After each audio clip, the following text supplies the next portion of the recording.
Je m'appelle Saïda Ounissi, je suis candidate aux élections législatives pour Ennahda dans la circonscription France 1. Je suis née à Tunis.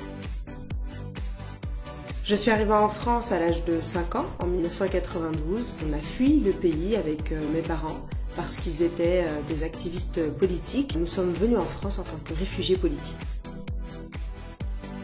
J'ai grandi dans la région parisienne, j'ai eu mon bac à Sucy-en-Brie et ensuite j'ai commencé mes études à l'université Paris 1, à la Sorbonne. J'ai fait une double licence en histoire et en sciences politiques et ensuite un master en sciences politiques et puis en 2011 j'ai commencé ma thèse de doctorat.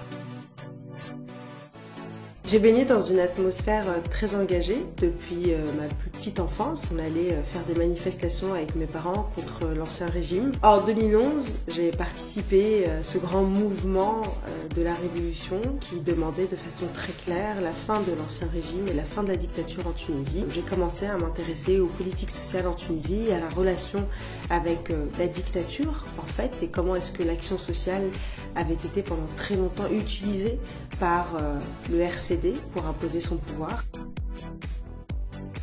Et en 2014, c'est aussi à ce moment-là que j'ai été repérée par le parti Ennahda. Je représentais un petit peu cette jeunesse tunisienne qui partageait sa vie entre les deux rives de la Méditerranée. J'ai été élue députée, j'ai siégé pendant 2 années et demie à la commission des finances. J'ai été ensuite secrétaire d'État en 2016 au ministère de la formation professionnelle et de l'emploi. Après 2 ans, j'ai été nommée ministre de la formation professionnelle et de l'emploi.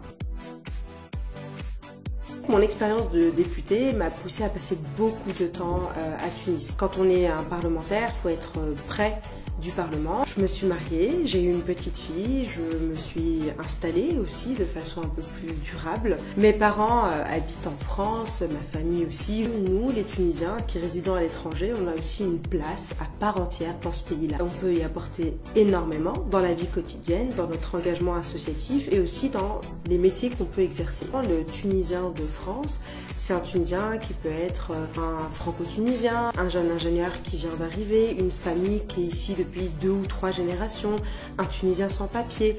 En fait, personne ne peut le mettre dans une case et c'est pour ça que cette richesse-là est vraiment essentielle au développement de notre pays. Mon projet pour la Tunisie, c'est que l'on poursuive les objectifs de la Révolution, que l'on mette fin aux inégalités entre les régions, que l'on lutte véritablement contre la corruption, que l'on s'assure d'être dans un état de droit où les droits de chaque citoyen sont respectés.